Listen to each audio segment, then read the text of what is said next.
Viața unei tinere este dată peste cap atunci când soțul ei intră în comă în urma unui accident de muncă. În timp ce medicii susțin că nu mai există nicio speranță, fiica celor doi, în vârstă de 8 ani, refuză să renunțe și devine singura punte de legătură între tatăl ei și lumea reală. Ceea ce pornește ca un simplu gest de iubire copilărească ajunge să sfideze medicina și să reaprindă credința unei întregi familii. Dacă această poveste v-a stârnit interesul, nu uitați să vă abonați la canalul nostru și să ne spuneți din ce oraș ne urmăriți. Continuăm. Promit că aceasta va fi cea mai frumoasă poveste pe care o veți asculta în viața voastră. Soarele nu răsărise încă pe de-a întregul când i-a sunat telefonul Marinei. Era o marți obișnuită de martie, din acelea în care Bucureștiul se trezește cu o brumă ușoară și traficul deja începe să se aglomereze pe bulevardele principale. Marina pregătea micul dejun în timp ce Iulia termina de șlegat șireturile la Adidas pentru a pleca la școală. Rutina era mereu aceeași. Radu pleca înainte de 6 dimineața spre șantierul din zona Berceni, ea o ducea pe fetiță la școală și apoi mergea la muncă, la supermarketul din cartier. O viață simplă, construită cu mult efort, plină de planuri și visuri păstrate într-o agendă albastră care stătea în sertarul din bucătărie. Când telefonul a vibrat pe masă, Marinei i s-a părut ciudat. Radu nu suna niciodată atât de devreme. Poate uitase ceva. Pachetul cu mâncare, probabil. A răspuns zâmbind, pregătită să facă o glumă pe seama neatenției lui. De la celălalt capăt al firului, o voce tensionată și necunoscută a spulberat orice posibilitate de voie bună. Era Marcel, colegul de muncă al lui Radu. Cuvintele ieșeau poticnit, confuze, încărcate de urgență. Accident, electrocutare, spital, ambulanță. Marina nu a putut procesa totul deodată. A simțit cum îi se înmoaie picioarele, cum bucătăria se învârte în jurul ei. Iulia, care se juca cu penarul pe masă, s-a oprit și s-a uitat la mama ei cu acea intuiție pe care doar copiii o au atunci când se întâmplă ceva foarte rău.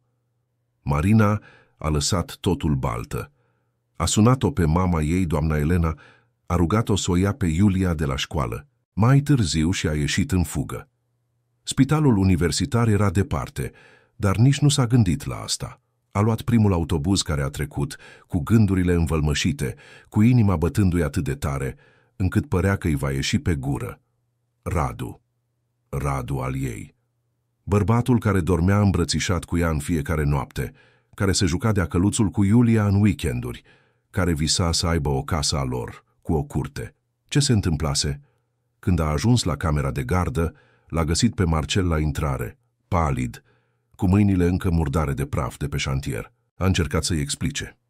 Montau instalația electrică la etajul 10 al unui bloc în construcție. Radu, mereu atent, mereu respectând normele de siguranță, urcase să verifice panoul de distribuție. Nimeni nu știe exact cum s-a întâmplat. Poate un fir dezizolat, poate o defecțiune la siguranță. Cert este că a avut loc un scurt circuit. Radu a suferit o descărcare electrică atât de puternică încât a fost aruncat în spate. A căzut. Colegii au alergat. Când au ajuns lângă el, nu mai respira. Inima îi se oprise, i-au făcut masaj cardiac chiar acolo, pe podeaua șantierului, cu mâinile tremurânde și cu disperarea, punând stăpânire pe ei. Cineva a sunat la smurd. Ambulanța a făcut aproape 15 minute până să ajungă. 15 minute eterne. Când paramedicii au reușit în sfârșit să-l resusciteze pe Radu, trecuseră deja aproape 2 minute fără bătăi ale inimii. 2 minute care pot părea puțin, dar care, pentru creierul uman, pot însemna o eternitate de daune ireversibile. Marina a ascultat toate acestea în tăcere, sprijinită de peretele holului, cu lacrimile curgându-i necontrolat. Marcel a încercat să o consoleze, dar nu existau cuvinte. Ea nu putea decât să repete în gând, "E viu, e viu, e viu." Era singurul gând care o împiedica să se prăbușească complet. Au trecut ore până când un medic a ieșit în sfârșit să vorbească cu ea. Era un bărbat tânăr, cu un halat alb impecabil, cu cearcăne adânci care trădau o gardă lungă. S-a prezentat ca fiind doctor Ferraru, medic la terapie intensivă. Marina s-a ridicat dintr-un salt, cu picioarele abia susținându-i greutatea. Medicul a fost direct. Radu era în viață, dar în stare foarte gravă. Descărcarea electrică provocase un stop cardiac prelungit. Chiar și cu resuscitarea, creierul rămăsese fără oxigen suficient de mult timp pentru a cauza leziuni neuronale severe. Era în comă, profundă, intubat, dependent de aparate pentru a respira. Următoarele zile aveau să fie decisive, dar medicul nu putea promite nimic. De fapt, tonul lui lăsa să se înțeleagă clar. Șansele erau minime. Marina voia să urle, voia să-l scuture pe medicul acela și să-i ceară să facă ceva, orice. Dar a clătinat doar din cap, acceptând cuvintele ca pe niște pumni în stomac. A cerut să-l vadă. Medicul a ezitat, dar a fost de acord în cele din urmă. 5 minute. Doar 5 minute. Când a intrat la ATI, Marina aproape că nu l-a recunoscut pe bărbatul din acel pat. Radu, mereu atât de plin de viață, mereu zâmbitor, era nemișcat, conectat la o cantitate înfricoșătoare de tuburi și fire. Fața umflată, pielea palidă, ochii închiși. Singurul sunet era bipăitul constant al monitorului cardiac și șuieratul ritmat al ventilatorului mecanic. Marina i-a luat mâna, a simțit căldura care încă iradia din acel corp pe care îl cunoștea atât de bine. S-a aplecat și i-a șoptit la ureche: "Sunt aici, iubire, o să fii bine. Avem nevoie de tine. Iulia are nevoie de tine." Dar Radu nu s-a mișcat. Niciun tremur, niciun semn. Doar corpul acolo, prezent și absent, în același timp. Zilele următoare au fost o ceață de durere, frică și epuizare. Marina, practic, s-a mutat la spital. Doamna Elena a preluat îngrijirea Iuliei, o lua pe fetiță de la școală, îi făcea de mâncare, încerca să mențină o oarecare normalitate. Dar Iulia știa că ceva era foarte în neregulă. Întreba de tatăl ei tot timpul. Marina, la început, a încercat să o protejeze. I-a spus că tatăl ei era la spital, că se va întoarce curând acasă. Dar copiii simt. Iulia vedea disperarea din ochii mamei. Auzea conversațiile șoptite între bunică și unchi. Și a început să devină tăcută, introspectivă, cu acea privire care nu mai era de copil. În a doua săptămână, echipa medicală a avut o întâlnire cu Marina. Dr. Feraru era acolo, împreună cu medicul neurolog responsabil, Dr. Ana Brănescu, o femeie la a doua tinerețe, cu o privire fermă și plină de compasiune în același timp. I-a arătat analizele, imaginile creierului lui Radu. I-a explicat cu o calmă și o claritate dureroase că leziunile erau extinse. Zonele responsabile de conștiință fuseseră grav afectate. Radu era în comă vegetativă, nu exista activitate cerebrală semnificativă, nu exista răspuns la stimuli, nu exista în evaluarea lor nicio posibilitate reală de recuperare. Marina a auzit toate acestea și a simțit cum lumea se prăbușește pentru a doua oară. Dr. Brănescu a atins subiectul de care Marina se temea: posibilitatea de a deconecta aparatele. Nu era o decizie care trebuia luată imediat, dar era ceva ce trebuia luat în considerare. Marina a ieșit din acea încăpere clătinându-se, cu podeaua părând să se deschidă sub picioarele ei. Nu i-a spus asta Iuliei. Cum ar fi putut? Cum să-i spui unei fetițe de 8 ani că tatăl ei nu se va mai trezi? Dar Iulia, cu acea percepție ascuțită a copiilor, a început să pună întrebări mai dificile. "Mami, când se întoarce tati acasă?" Marina ocolea răspunsul. Spunea că trebuie să mai stea puțin la spital, până într-o zi când Iulia a cerut să-l viziteze. Marina a încercat să refuze. Un copil nu ar trebui să-și vadă tatăl în acea stare. Dar Iulia a insistat, a implorat. Și Marina, prea epuizată pentru a se mai lupta, a cedat în cele din urmă. Doamna Elena a fost cea care a dus-o pe fetiță la spital pentru prima dată. Marina era la muncă, încercând să mențină un venit minim pentru a plăti facturile care nu încetau să vină. Când a ajuns la ATI în acea după-amiază, a găsit-o pe Iulia așezată lângă patul tatălui ei, ținându-i mâna cu mânuțele ei mici, vorbindu-i în șoaptă. Marina s-a oprit în prag, observând.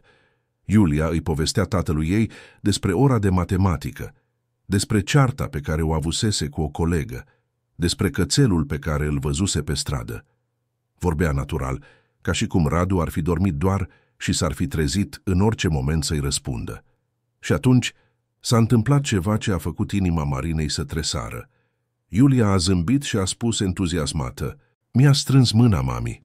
Tati mi-a strâns mâna." Marina s-a apropiat, cu inima bătându-i cu putere.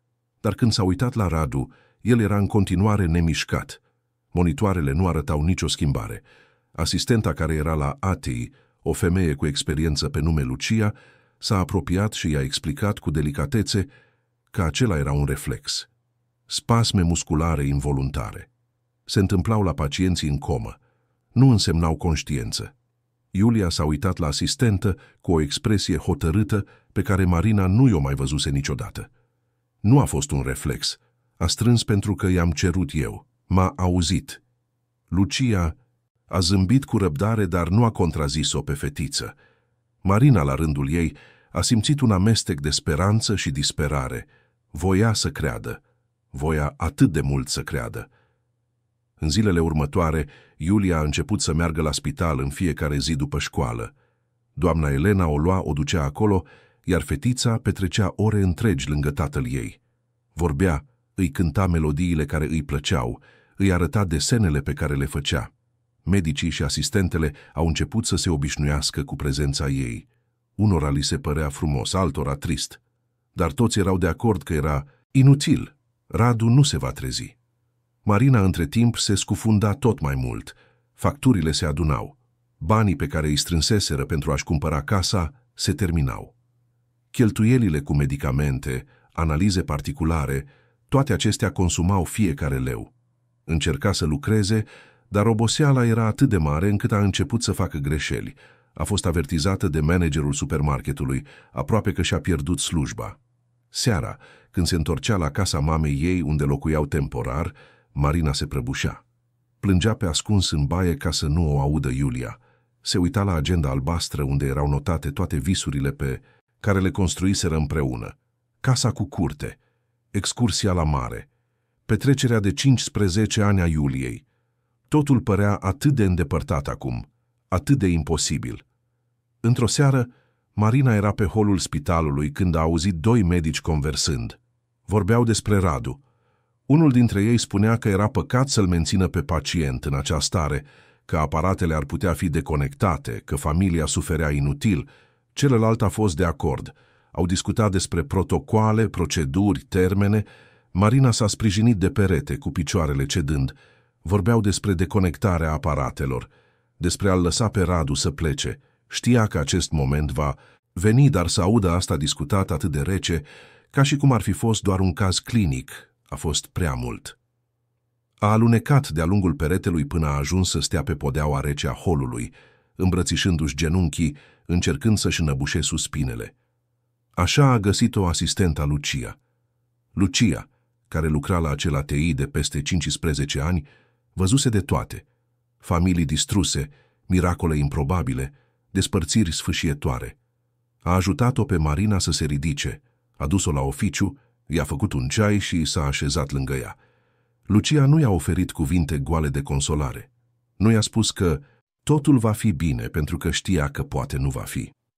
Dar i-a spus ceva ce Marina nu va uita niciodată. Am văzut multe în acest spital. Am văzut pacienți despre care medicii spuneau că nu au nicio șansă și care și-au revenit. Am văzut alții care aveau toate șansele să supraviețuiască și care nu au reușit. Medicina este știință, dar este și mister. Fiica ta crede că tatăl ei se va întoarce. Și am văzut că credința, uneori, reușește lucruri pe care medicina nu le poate explica. Marina s-a uitat la Lucia cu ochii roșii, dar medicii au spus că nu există speranță. Lucia a încuvințat. Medicii vorbesc pe baza statisticilor, a probabilităților, și au dreptate în majoritatea cazurilor, dar nu întotdeauna. Nu pot să-ți promit nimic, Marina. Nimeni nu poate. Dar atâta timp cât fiica ta crede, atâta timp cât inima lui bate, poate că mai este ceva de făcut. Marina nu știa dacă era speranța adevărată sau doar disperarea căutând ceva de care să se agațe. Dar în acea noapte, când a intrat în camera unde dormea Iulia, s-a așezat lângă fiica ei și a îmbrățișat-o strâns. Iulia, chiar și în somn, s-a cuibărit la pieptul mamei. Și Marina a realizat că, dacă nu pentru ea, trebuia să continue să creadă pentru acel copil care refuza să accepte absența tatălui. În dimineața următoare, Marina s-a trezit cu o hotărâre pe care nu știa de unde o are. Nu avea să renunțe încă. Nu atâta timp cât inima lui Radu încă bătea. Nu atâta timp cât Iulia încă avea credință. A cerut o întâlnire cu echipa medicală. Voia să știe dacă exista ceva, orice, ce ar putea fi încercat. Tratament experimental, terapii alternative, orice posibilitate care nu fusese încă explorată. Dr. Feraru și dr. Brănescu au primit-o cu o oarecare reticență. I-au explicat din nou că leziunile erau severe, că șansele erau minime, dar Marina a insistat. Și atunci dr. Brănescu a menționat ceva. Avea un coleg, dr. Horia Alexandrescu, un neurolog, care lucra la cercetări privind stările de conștiință alterată. Nu era angajat permanent al spitalului, dar venea uneori pentru consultanță. Poate că el ar putea evalua cazul lui Radu. Nu că asta ar fi schimbat prognosticul, dar Marina s-a agățat de acea posibilitate ca de un colac de salvare în mijlocul oceanului. A implorat să-l cheme pe acest medic. Dr. Brănescu, mișcată mai mult de compasiune decât de speranță medicală, a fost de acord să-l contacteze. Câteva zile mai târziu, dr. Horia Alexandrescu a apărut la spital. Era un bărbat în jur de 50 de ani, cu părul grizonant, ochelari cu ramă discretă, un aer calm și observator. A petrecut ore întregi examinându-l pe Radu, analizând analizele, discutând cu echipa. Apoi a cerut să vorbească cu Marina și, în mod surprinzător, și cu Iulia. S-au așezat toți trei într-o sală mică. Dr. Alexandrescu a privit-o pe Iulia cu atenție, ca și cum ar fi fost cu adevărat interesat de ce avea de spus. Spune-mi, Iulia, ai spus că tatăl tău ți-a strâns mâna. Poți să-mi povestești cum a fost? Iulia, care fusese tăcută în ultimele zile, s-a deschis. A povestit cum vorbea cu tatăl ei în fiecare zi, cum îi cânta, cum îi cerea să-i dea un semn și cum uneori simțea că el răspunde. Nu mereu, dar uneori. O mișcare aproape imperceptibilă a degetelor, o contracție ușoară a mâinii, lucruri pe care medicii le numeau reflexe, dar despre care ea era sigură că nu erau. Dr. Alexandrescu a ascultat totul cu atenție. Apoi s-a uitat la Marina. Nu pot promite nimic. Vreau să fie foarte clar. Leziunile pe care le-a suferit Radu sunt reale și grave. Șansa de recuperare este statistic foarte scăzută, dar există un protocol care a fost studiat în unele centre medicale. Se numește stimulare senzorială multisenzorială. Ideea este de a expune pacientul la stimuli semnificativi, voci familiare, melodii care îi plăceau, mirosuri, atingeri. Teoria este că acești stimuli pot, în unele cazuri rare, să activeze zone ale creierului care par adormite. Marina a simțit cum inima i-o ia la goană. Și funcționează? Dr. Alexandrescu a fost sincer. În unele cazuri provoacă răspunsuri minime, mișcări mici, modificări ale tiparelor cerebrale. În altele nu provoacă nimic. Este experimental, nu este garantat, dar din ce am văzut, fiica dumneavoastră face deja asta intuitiv. Poate că putem structura mai bine, să o facem mai sistematic. Iulia s-a uitat la medic cu ochii strălucind. Pot să continui să vorbesc cu tati? Dr. Alexandrescu a zâmbit. Nu doar că poți, ci trebuie. Vei fi o piesă fundamentală în acest proces. Și așa a început o nouă etapă. Dr. Alexandrescu a creat un protocol specific pentru Radu. Melodiile preferate urmau să fie redate la ore stabilite. Marina a înregistrat mesaje, amintiri din momente speciale care urmau să-i fie redate. Iulia urma să-și continue conversațiile zilnice. Lucia și echipa de asistente au fost instruite să-i facă masaje tactile, să folosească arome specifice. Totul pentru a încerca să ajungă la Radu oriunde s-ar fi aflat el. În primele săptămâni nu s-a schimbat nimic. Radu a rămas nemișcat, monitoarele arătând aceleași tipare. Marina a început să-și piardă din nou speranța. Dar Iulia nu. Fetița mergea în fiecare zi, fără excepție, vorbea cu tatăl ei, cânta, îi spunea povești. Și continua să insiste că el o auzea. S-a întâmplat într-o după-amiază de aprilie, la aproape o lună de la începerea protocolului. Marina stătea lângă patul lui Radu, epuizată, aproape adormită. Iulia tocmai plecase cu doamna Elena. Radioul mic pe care îl puseseră în cameră cânta o melodie pe care Radu o adora, o melodie populară veche pe care o fredona mereu în timp ce lucra. Și atunci Marina a văzut o mișcare, aproape imperceptibilă, dar certă. Degetul arătător de la mâna dreaptă a lui Radu s-a mișcat. Doar un mic tremur, dar Marina era absolut sigură că nu fusese imaginația ei. A chemat-o pe asistenta Lucia, care a venit în fugă. Au rămas observând. Câteva minute mai târziu s-a întâmplat din nou. O altă mișcare, puțin mai perceptibilă. Lucia a verificat monitoarele. Exista o modificare subtilă a tiparelor cerebrale. Nimic dramatic, dar ceva diferit față de ce se văzuse în ultimele săptămâni. A notat totul, a chemat echipa medicală. Dr. Brănescu a venit, a examinat, a cerut noi analize. Toți rămâneau sceptici, dar era ceva acolo. Ceva se schimba. Când Iulia a aflat a doua zi, a îmbrățișat-o pe mama ei atât de tare, încât Marina aproape și-a pierdut echilibrul. Știam, mami, știam că mă aude. Și a continuat. În fiecare zi, cu și mai multă dăruire, Iulia vorbea cu tatăl ei. Îi povestea despre școală, despre prieteni, despre planurile pentru când se va întoarce acasă.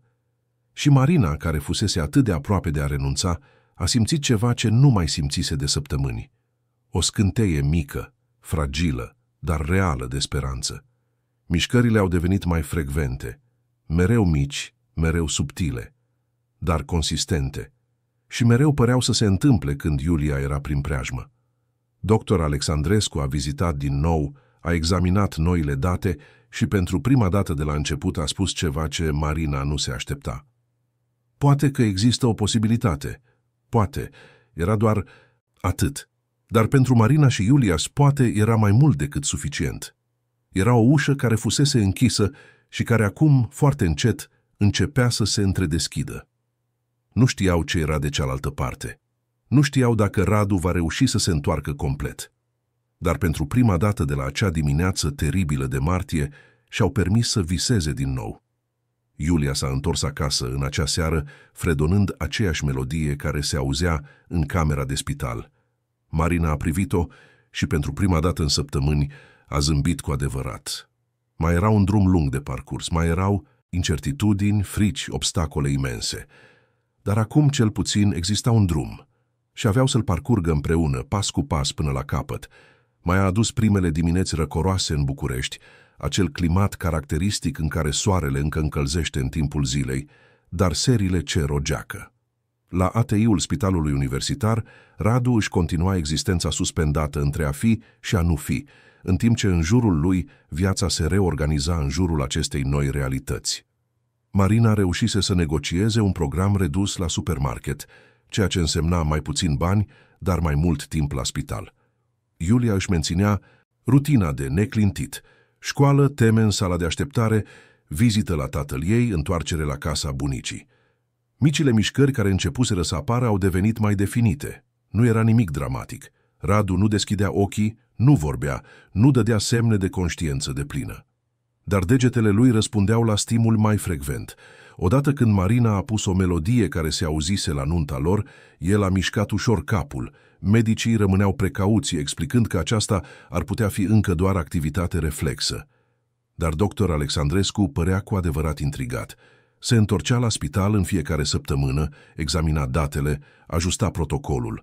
În timpul uneia dintre aceste vizite, asistenta Lucia a tras-o pe Marina deoparte pe hol. Avea ceva de povestit. În ultimele zile, un bărbat apăruse de câteva ori la spital, mereu după amiaza, când aglomerația era mai mare. Stătea de la distanță, privind pe fereastra de la ATI, fără să intre sau să se identifice vreodată. Era un bărbat de vreo 60 de ani, cu părul cărunt, umerii aduși, cu o expresie pe care Lucia a descris-o ca fiind a celui care poartă lumea în spate. Chiar în acea după-amiază, Lucia l-a văzut din nou. De data aceasta era mai aproape, privind prin geam cu o intensitate care părea să doară. Marina a urmat privirea asistentei și l-a văzut. Inima i s-a oprit.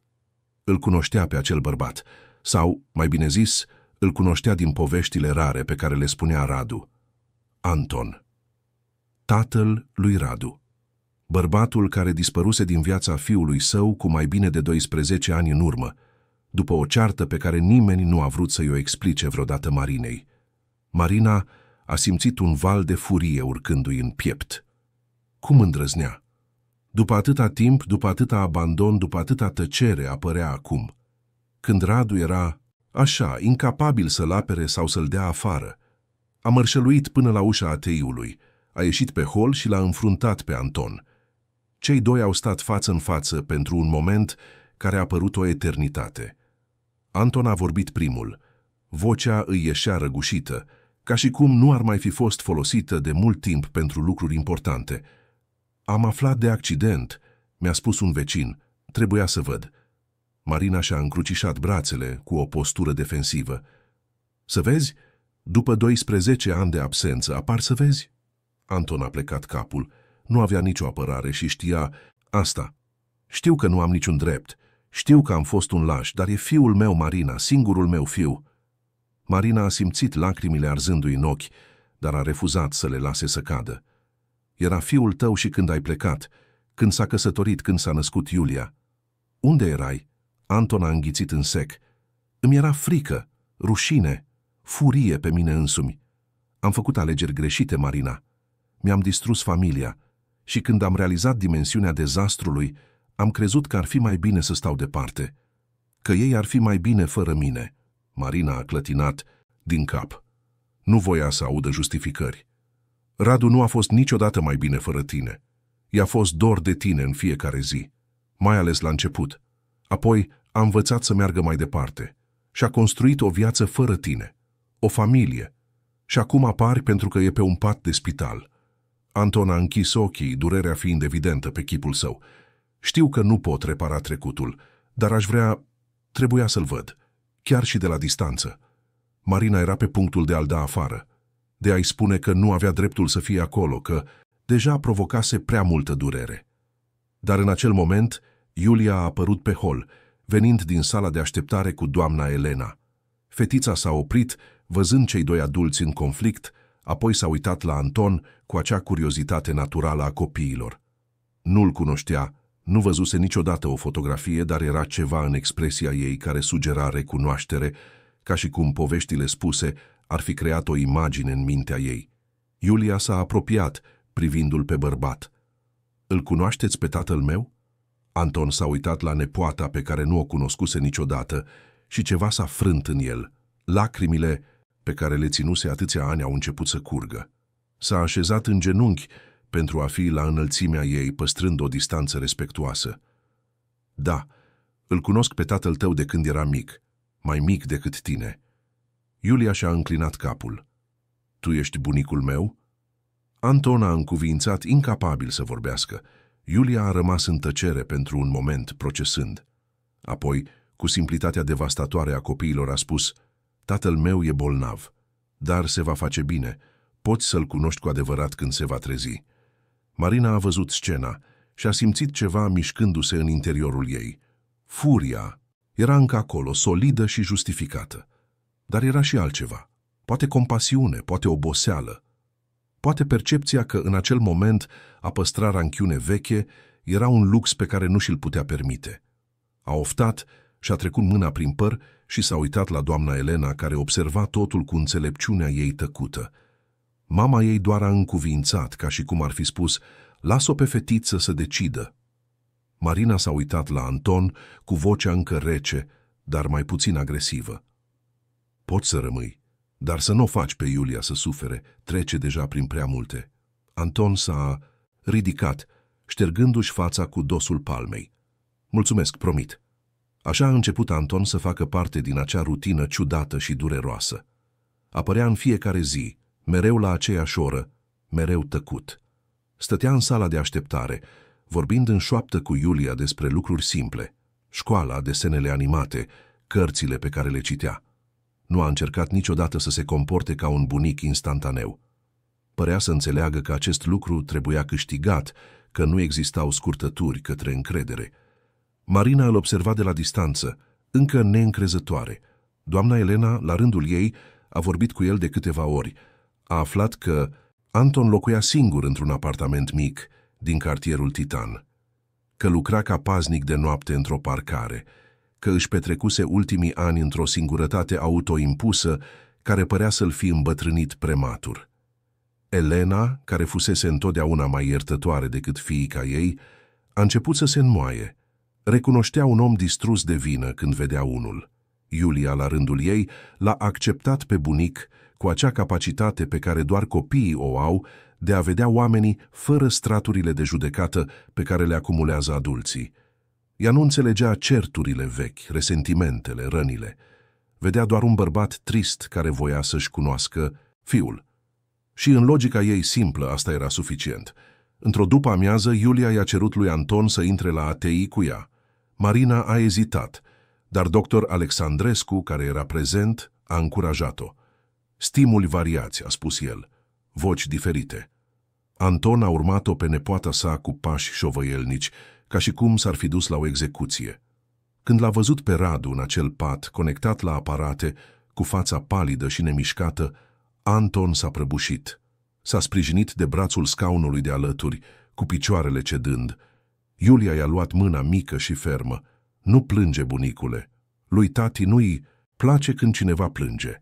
Anton s-a așezat privind la fiul pe care nu-l mai văzuse de atâta timp. Radu fusese un băiat când el plecase. Acum era un bărbat, marcat de viață, de muncă grea, de responsabilități. Anton a luat mâna fiului său, simțind greutatea tuturor anilor pierduți.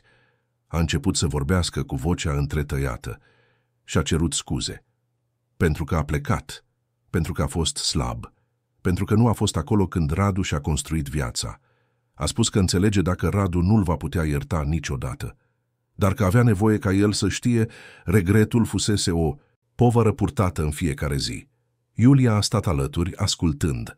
Apoi, cu vocea ei clară, a spus: "Mă, bunicule, povestește-i despre ce-ți place ție, lucruri fericite. Lui îi plac lucrurile fericite." Anton și-a șters ochii și a încercat. A început să povestească din vremea când Radu era mic. Cum îi plăcea să joace fotbal pe Maidanul de lângă casă. Cum îi era frică de tunete și fugea în brațele tatălui său. Cum, pe la 5 ani, a decis că vrea să fie pompier și a petrecut luni de zile purtând o cască roșie de plastic, povești pe care Marina nu le auzise niciodată, pe care Radu le povestea rar pentru că veneau dintr-o vreme care durea prea mult să fie revizitată. Și s-a întâmplat ceva extraordinar. În timp ce Anton vorbea, monitoarele au început să arate modificări, mici, dar certe. Dr. Alexandrescu, care intrase să observe, a notat totul. A chemat-o pe dr. Brănescu. Cei doi medici au analizat datele cu expresii de surpriză controlată. Activitatea cerebrală a lui Radu se schimbase în timpul acelei conversații. Nu mai erau doar reflexe. Era ceva diferit, ceva ce sugera procesare cognitivă, chiar dacă minimă. În săptămânile următoare, protocolul a fost intensificat. Anton a devenit o parte activă a acestuia. A înregistrat mesaje despre momente din copilăria lui Radu, care erau redate în căștile pe care îi le puseseră. Marina, inițial reticentă, i-a permis lui Anton să participe mai mult. Nu pentru că îl iertase complet, ci pentru că vedea că, într-un fel inexplicabil, acest lucru ajuta. Iulia a rămas centrul tuturor lucrurilor. Ea coordona, fără să știe că o făcea, întreaga operațiune. Spunea când era timpul pentru muzică, când era timpul pentru vorbit, când tatăl ei avea nevoie de liniște. Și răspunsurile lui Radu au devenit din ce în ce mai consistente. Mișcarea degetelor s-a transformat în strângeri de mână mai ferme. Odată, când Iulia a cântat o melodie pe care el obișnuia să-i o cânte ca să adoarmă, Radu și-a mișcat buzele, ca și cum ar fi încercat să o acompanieze. Echipa medicală, chiar și cei mai sceptici, a început să admită că se întâmpla ceva neobișnuit. Nu era recuperare, încă nu, dar era schimbare. Era viață care încerca să se întoarcă. Dr. Alexandrescu a prezentat cazul la o conferință medicală, descriind cum combinația de stimuli familiari, structurați cu prezența emoțională constantă, părea să provoace răspunsuri care sfidau prognosticul inițial. Dar nu, totul era speranță. Situația financiară a familiei devenise critică. Banii puși deoparte se terminaseră de săptămâni. Marina a trebuit să vândă mașina. Doamna Elena amanetase câteva bijuterii de familie și chiar și așa nu era suficient. Costurile medicale, chiar și cu asigurarea de sănătate acoperind o parte, erau astronomice. Medicamente specifice, proceduri, analize. Totul costa mai mult decât aveau. Atunci Anton a luat o decizie. Avea un apartament. Nu era mare lucru, un apartament vechi cu 2 camere în titan, dar era al lui, achitat. Fusese singurul lucru care îi rămăsese din căsnicia destrămată, din viața pe care o distrusese. L-a scos la vânzare. Când Marina a aflat, a încercat să refuze. Nu puteau accepta. Anton nu a lăsat loc de discuții. Este minimul pe care îl pot face. Nu am fost acolo când ar fi trebuit. Lasă-mă să fiu acum. Apartamentul s-a vândut rapid. Banii au acoperit datoriile medicale acumulate și au asigurat încă câteva luni de tratament. Marina, pentru prima dată de când reapăruse Anton, l-a îmbrățișat. Nu a fost o îmbrățișare de iertare completă, ci de recunoaștere, de recunoștință, de acceptare a faptului că oamenii, oricât de grave ar fi greșelile lor, pot încerca să le repare. Și apoi, într-o după-amiază de iunie s-a întâmplat. Iulia își făcea vizita zilnică, povestindu-i tatălui ei despre un proiect de la școală. Îi ținea mâna ca întotdeauna și i-a cerut, ca întotdeauna, strânge-mi mâna, tati, lasă-mă să știu că mă auzi. Și Radu a strâns. Nu a fost un reflex, nu a fost un spasm involuntar, a fost o strângere conștientă, fermă, deliberată. Iulia a țipat de bucurie. Marina, care era în cealaltă parte a ATI-ului, a venit în fugă.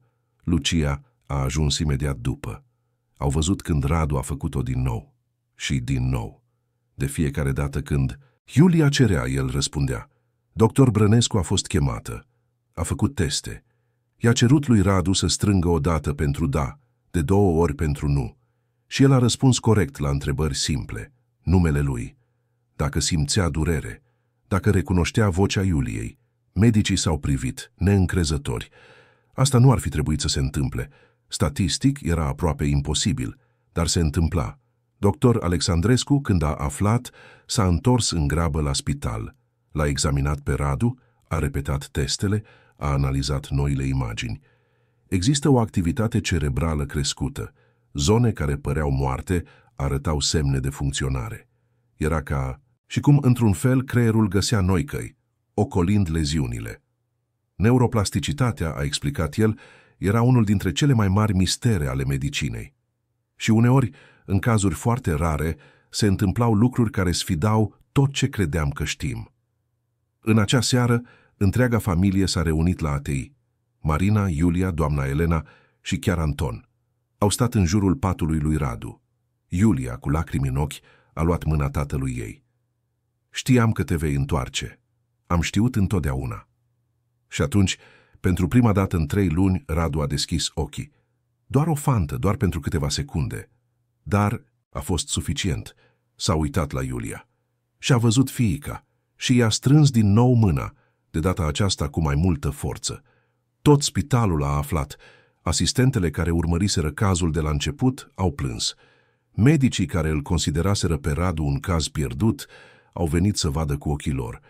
Lucia, care văzuse atâtea de-a lungul anilor, a spus că acela a fost unul dintre cele mai frumoase momente la care fusese martoră.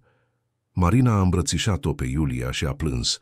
A plâns toată frica, toată disperarea, toată epuizarea din ultimele luni. Doamna Elena s-a rugat în tăcere, mulțumind. Și Anton, stând în colțul camerei, a observat scena cu un amestec de bucurie și durere. Bucurie pentru că își vedea fiul revenind. Durere pentru că știa că aproape nu fusese acolo pentru asta. Iulia, atunci, a făcut ceva neașteptat. S-a dus la Anton, l-a luat de mână și l-a adus lângă pat. Bunicule, vorbește cu el. Trebuie să te audă și pe tine. Anton a ezitat. Marina era pe punctul de a interveni, dar Iulia a privit-o cu acea hotărâre care devenise marca ei în ultimele luni. Marina a încuviințat, dându-i permisiunea în tăcere. Anton s-a apropiat. Radu închisese din nou ochii, dar mâna lui era încă întinsă, cu degetele întredeschise. Anton a luat-o, simțind pentru prima dată, în 12 ani, atingerea fiului său. Radu, știu că mă poți auzi acum. Știu că am făcut lucruri pe care poate nu le vei putea ierta niciodată. Te-am abandonat când aveai cea mai mare nevoie de mine. Am fost un laș. Dar vreau să știi că niciodată, nicio zi, nu am încetat să mă gândesc la tine. Nu am încetat niciodată să regret. Și dacă îmi vei da o șansă, îmi voi petrece restul zilelor încercând să fiu tatăl care ar fi trebuit să fiu întotdeauna. Camera a rămas în tăcere.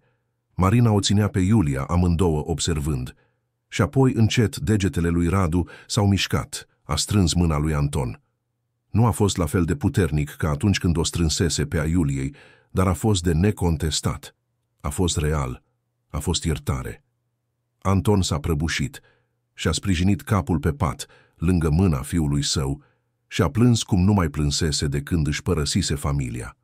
Marina a privit și a simțit ceva destrămându-se în piept. Furia pe care o purtase, indignarea justă, totul a fost înlocuit de ceva mai simplu. Compasiune. Pentru că dacă Radu, în starea sa fragilă, încă găsea loc pentru iertare, cine era ea să nege asta? În zilele următoare, îmbunătățirea stării lui Radu a continuat. Ochii se deschideau mai frecvent. Mișcările au devenit mai coordonate. Încă nu vorbea, tubul de traheostomie îl împiedica, dar ochii lui spuneau totul. Îi recunoștea pe toți, Iulia, Marina, doamna Elena, chiar și pe Anton. Și mereu, când Iulia intra în cameră, el încerca să zâmbească. Era un zâmbet strâmb, dificil, dar era un zâmbet de tată pentru fiică. Echipa medicală a început să vorbească despre transferul la secția de recuperare. Radu avea un drum lung în față. Kinetoterapia avea să fie intensă, logopedia avea să fie necesară.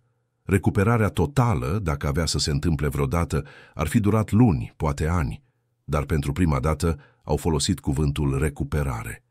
Nu vindecare completă, ci recuperare. Și pentru Marina și Iulia, acel cuvânt era ca o muzică. Comunitatea în care locuia familia a început să se mobilizeze.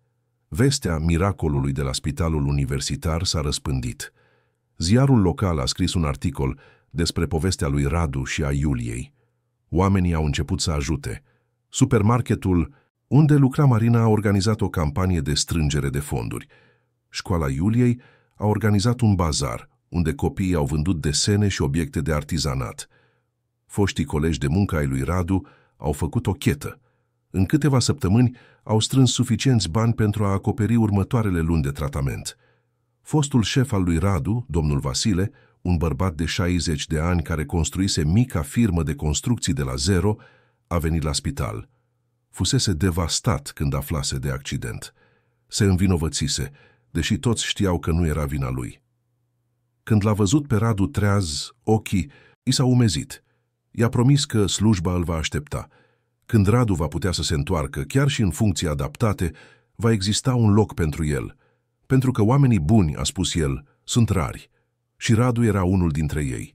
Marina a ascultat toate acestea și a realizat ceva ce uitase în ultimele luni. Nu erau singuri. Nu fuseseră niciodată. Viața le dăduse o lovitură brutală, le aruncase familia în fundul prăpastiei. Dar mâinile care s-au întins să-i ajute să urce erau multe. Vecini, prieteni, necunoscuți mișcați de povestea lor, toți au făcut parte din miracol. Iulia, așezată pe scaunul de lângă patul tatălui ei, ținea un caiet în care începuse să scrie totul. Fiecare mică victorie, fiecare moment semnificativ.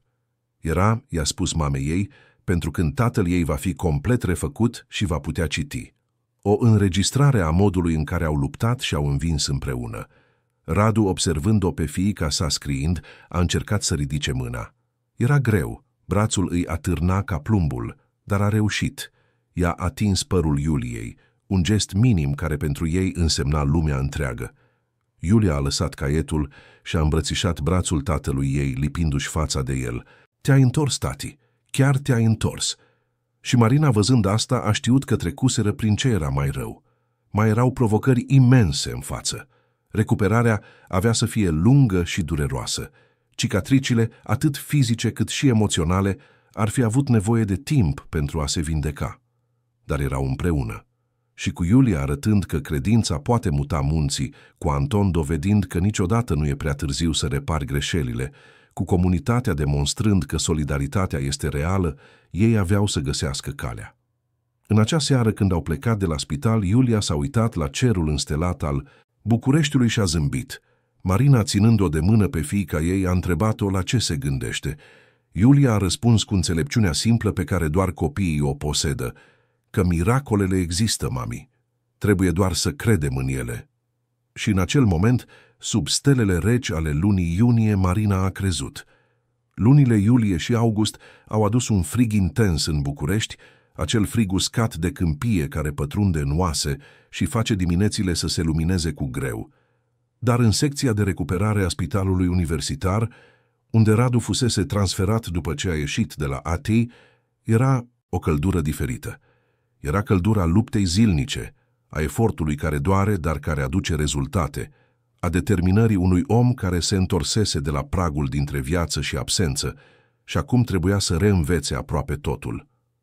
Radu se trezise complet din comă în a doua săptămână a lunii iunie. Procesul nu a fost instantaneu ca în filme. A fost gradual, confuz, dureros. Mai întâi au venit momentele de conștiință intercalate cu perioade de somn profund. Apoi, conștiința a devenit mai constantă, dar neclară, ca și cum ar fi fost învăluit într-o ceață deasă. Recunoștea oamenii, dar nu putea procesa complet unde se află sau ce se întâmplase. Amintirea accidentului era inexistentă. Ultimele lucruri de care își amintea erau fragmente. Lucra, urcase să verifice ceva, apoi nimic. Un gol negru. Marina și dr. Alexandrescu i-au explicat totul cu răbdare. Accidentul, electrocutarea, stopul cardiac, lunile în comă. Radu asculta cu o expresie uluită, ca și cum i s-ar fi povestit istoria altcuiva. Când a înțeles în sfârșit cât timp trecuse, 3 luni întregi din viața lui pur și simplu șterse, a plâns.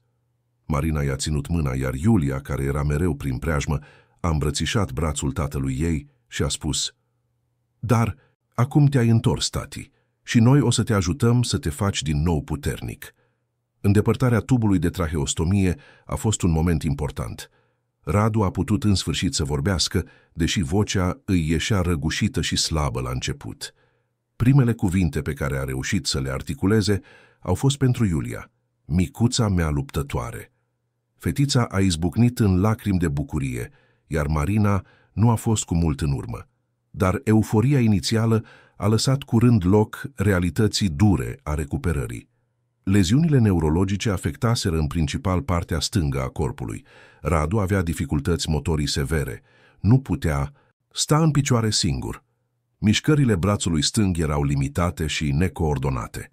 Avea dificultăți la înghițire, ceea ce făcea alimentația un proces lent și frustrant. Vorbirea, deși posibilă, era tărăgănată.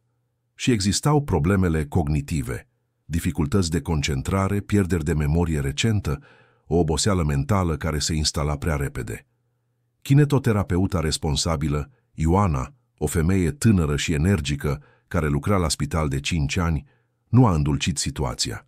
I-a explicat că drumul va fi lung, multe luni, poate ani. Vor exista progrese, dar și platouri și frustrări. Unele deficite poate că nu vor fi niciodată complet depășite. Radu va trebui să muncească mai mult decât muncise în toată viața lui. Și chiar și așa, nu existau garanții. Radu a ascultat toate acestea și a simțit ceva ce nu mai simțise de când se trezise. Frică. Nu frica de a muri, aceea rămăsese în urmă, ci frica de a nu reuși. Frica de a fi o povară pentru familie, frica de a nu mai putea munci niciodată, de a nu mai putea fi tatăl și soțul care fusese. Când Ioana a ieșit din salon, el s-a uitat la Marina cu ochii plini de lacrimi. Și dacă nu reușesc? Și dacă rămân așa, pentru totdeauna? Marina i-a cuprins fața cu ambele mâini, forțându-l să o privească. Vei reuși, pentru că ești cel mai hotărât om pe care îl cunosc, pentru că ai o fiică ce a crezut în tine când toți spuneau că e imposibil și pentru că nu am trecut prin toate astea ca să renunțăm acum. Iulia, care auzise totul de la ușă, a intrat în fugă și s-a urcat în pat lângă tatăl ei, cu grija care acum îi era instinctivă să nu atingă tuburile și firele care încă erau conectate la el. „Tati, îți amintești când m-ai învățat să merg pe bicicletă? Am căzut de 1.000.000 de ori, Dar tu ai stat lângă mine și mi-ai spus că voi reuși. Acum e rândul meu să stau lângă tine." Radu a îmbrățișat-o pe fiica sa cu brațul drept, singurul care răspundea bine, și a lăsat lacrimile să curgă. Au fost lacrimi de frică, da, dar și de recunoștință, de iubire, de determinare reînnoită. Rutina de recuperare a început a doua zi și era brutală.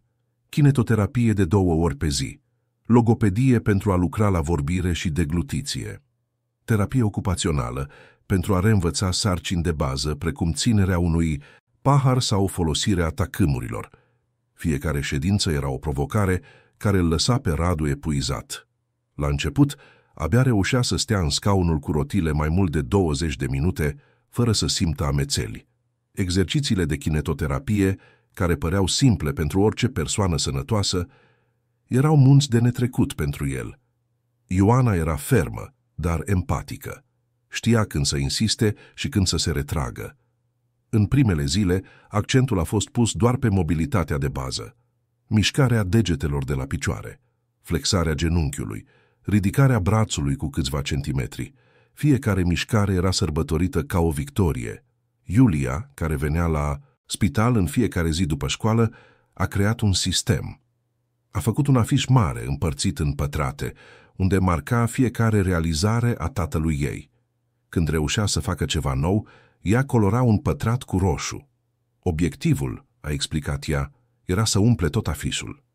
Radu se uita la acel afiș în fiecare zi. În momentele de descurajare, când durerea era atât de mare încât voia să renunțe, afișul Iuliei era cel care îl motiva. Fiecare pătrat roșu era dovada că progresa, chiar dacă încet. Comunitatea a rămas mobilizată. Școala Iuliei a organizat un program de vizite. În fiecare săptămână, câteva mame se roteau pentru a-i aduce mâncare gătită Marinei, care practic locuia la spital. Vecinii aveau grijă de apartamentul unde locuiseră înainte, care era închis de la accident. Supermarketul unde lucra Marina a făcut o nouă campanie, de data aceasta pentru a strânge fonduri pentru echipamente de recuperare de care Radu ar avea nevoie acasă. Anton, care își vânduse apartamentul și acum locuia într-o cameră închiriată aproape de spital, apărea în fiecare zi. Își asumase o funcție neoficială, dar vitală, era mereu disponibil. Trebuia adus ceva? Anton se ducea. Era nevoie de cineva să stea cu Radu în timp ce Marina rezolva probleme birocratice. Anton stătea. Iulia avea nevoie de companie la școală. Anton o ducea. Înțelesese că a-și răscumpăra anii de absență nu însemna gesturi mărețe, ci prezența în micile momente zilnice. Relația dintre Radu și Anton însă era complexă. Radu se trezise, amintindu-și de ceartă, de rană, de abandon. Iertarea este un proces, nu un eveniment unic. Erau zile în care Radu putea conversa cu tatăl său, îi accepta prezența. Erau altele în care furia veche revenea și îi cerea lui Anton să plece. Marina media aceste situații cu răbdare. Îi amintea lui Radu că tatăl său încerca. Îi amintea lui Anton că unele răni au nevoie de timp pentru a se vindeca. Iulia, încă o dată, a servit drept punte. Ea nu înțelegea complicațiile adulților, resentimentele vechi. Vedea doar că bunicul era acolo, ajutând, în fiecare zi. Și pentru ea asta era ceea ce conta. A început să-i povestească tatălui ei lucrurile pe care le făcea bunicul, cum o ajuta la teme, cum îi reparase ghiozdanul care se rupsese, cum știa povești amuzante din vremea când tatăl ei era copil. Încetul cu încetul, prin podul pe care îl construia Iulia, Radu a început să se înmoaie. La sfârșitul lunii iulie, după aproape 6 săptămâni de recuperare, a venit prima mare victorie. Radu a reușit să stea în picioare singur. Nu să meargă, doar să stea în picioare. Ioana și un alt kinetoterapeut l-au ajutat să se ridice din scaunul cu rotile, ținându-l de brațe. Dar când a fost drept, picioarele i-au susținut greutatea. Timp de 10 secunde, apoi 20, apoi 1 minut întreg. Radu, privind propria reflexie în oglinda sălii de kinetoterapie, s-a văzut în picioare pentru prima dată în 4 luni și a început să plângă. Iulia, care privea de la ușă cu Marina, a alergat și a îmbrățișat picioarele tatălui ei. "Știam că vei reuși. Știam!" Ioana a zâmbit. dar a fost pragmatică. Este excelent, Radu, dar este doar începutul. Acum vine partea cea mai grea. Și chiar era. A sta în picioare era un lucru. A merge era cu totul altceva. Primele încercări au fost dezastruoase. Chiar și cu sprijin total, Radu abia reușea să miște un picior în fața celuilalt. Coordonarea era devastată. Echilibrul era inexistent. Frustrarea era imensă. Cădea. Mult. Chiar și cu kinetoterapeuții ținându-l, picioarele îi cedau și se prăbușea. Fiecare cădere era o lovitură pentru ego, pentru speranță, pentru determinare. A fost o zi la începutul lunii august în care Radu a atins limita. Căzuse pentru a 5-a oară în acea ședință. Durerea fizică era suportabilă, dar durerea emoțională era insuportabilă. A țipat, a lovit cu mâna bună podeaua și a spus că nu mai suportă, că este inutil, că nu va mai putea merge niciodată, că ar fi fost mai bine dacă ar fi lăsat aparatele deconectate. Ioana l-a lăsat să se descarce. Când s-a făcut din nou liniște, a îngenunchiat lângă el. Crezi că ești singurul care trece prin asta? Lucrez aici de 5 ani, Radu. Am văzut oameni cu leziuni mai grave decât ale tale care au început din nou să meargă. Am văzut alții care aveau toate șansele să se recupereze și care au renunțat. Știi care era diferența? Nu era gravitatea leziunii. Era alegerea de a continua să încerci, chiar și atunci când totul părea imposibil. Radu s-a uitat la ea cu ochii roșii. Încerc. Ioana a încuviințat. Știu. Și vei continua să încerci, pentru că fiica ta e afară, așteptând să mai coloreze un pătrat pe afișul ei, pentru că soția ta nu a dormit cum trebuie de 4 luni, dar încă e aici crezând în tine, pentru că tatăl tău, care a purtat vina timp de 12 ani, a vândut tot ce avea ca să te ajute. Nu lupți singur, Radu. Așa că ridică-te și încearcă din nou. Radu a rămas pe podea încă câteva secunde. Apoi, cu ajutor, s-a ridicat. Și-a încercat din nou. Și-a căzut din nou. Dar s-a ridicat încă o dată. Și încă o dată. Și încă o dată. Săptămânile din august au fost un carusel de emoții. Erau zile de progres clar. Radu reușea să facă 3 pași singur, apoi 5, apoi 10, sprijinindu-se de barele paralele din sala de kinetoterapie. Erau și zile de platou, în care părea că nimic nu se schimbă, că tot efortul era în zadar. Și erau zilele de regres, în care nu reușea să facă ce făcuse cu o zi înainte, în care epuizarea fizică și mentală îl lăsau incapabil să funcționeze. Marina urmărea totul de aproape. Învățase să citească stările lui Radu, să știe când avea nevoie de încurajare și când avea nevoie de spațiu. Ea însăși era epuizată, slăbise, dezvoltase insomnie cronică, trăia cu dureri de cap constante. Doamna Elena se îngrijora pentru fiica ei la fel de mult ca pentru ginerele ei, dar Marina refuza să încetinească. Nu încă, nu până când Radu nu va fi mai bine. Prima dată când Radu a mers fără sprijin a fost la sfârșitul lunii august. Ioana programase încercarea cu atenție. Mai întâi exersase intens la barele paralele. Apoi, cu cadrul de mers, când a considerat că este pregătit, a îndepărtat totul. L-a pus pe Radu în picioare în centrul sălii, s-a retras câțiva pași și i-a întins mâinile. Vino până aici. Radu s-a uitat la distanță. Erau poate 6 pași. Puteau fi 6 kilometri. A respirat adânc. Iulia era acolo, împreună cu Marina, doamna Elena și Anton. Toți fuseseră chemați pentru acel moment. Radu s-a uitat la fiica sa, care zâmbea cu o încredere absolută. S-a gândit la tot ce trecuse. Accidentul, coma, lunile pierdute, lupta zilnică. S-a gândit că 6 pași nu erau nimic în comparație cu toate acestea. Și a făcut primul pas. Piciorul stâng era încă slab, dar a ascultat. S-a clătinat, dar nu a căzut. Al 2-lea pas, al 3-lea, la al 4-lea aproape și-a pierdut echilibrul, dar a reușit să se corecteze, al 5-lea pas, al 6-lea pas, și apoi era în mâinile Ioanei, care îl ținea și zâmbea cu o mândrie sinceră. Sala a explodat în aplauze. Iulia a țipat de bucurie și a alergat să-și îmbrățișeze tatăl. Marina plângea fără oprire. Doamna Elena se ruga în șoaptă și Anton, sprijinit de perete, își ștergea discret ochii. Radu mersese, singur, fără sprijin. 6 pași care erau mai mult decât 6 pași. Erau dovada că imposibilul era posibil. După acea zi, totul s-a accelerat. Radu exersa mersul în fiecare zi, de mai multe ori pe zi. La începutul celei de-a 3-a săptămâni din septembrie, reușea deja să traverseze holul spitalului fără sprijin. Încă mergea încet, încă șchiopăta pe partea stângă, încă avea nevoie de pauze frecvente.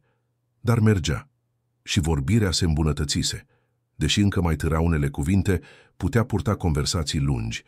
Coordonarea motorie fină revenea treptat. Reușea să țină un pahar, să folosească o furculiță, să scrie chiar dacă cu o caligrafie tremurată. Dr. Alexandrescu, care continua să urmărească cazul, a numit progresul lui Radu unul dintre cele mai remarcabile exemple de recuperare neurologică pe care le văzuse în cariera sa. Documenta totul pentru un studiu pe care intenționa să-l publice, nu doar despre protocolul de stimulare senzorială, ci și despre rolul legăturii emoționale în recuperarea pacienților neurologici. Iulia, fără să știe, devenise parte a unei cercetări care ar putea schimba abordările medicale în viitor.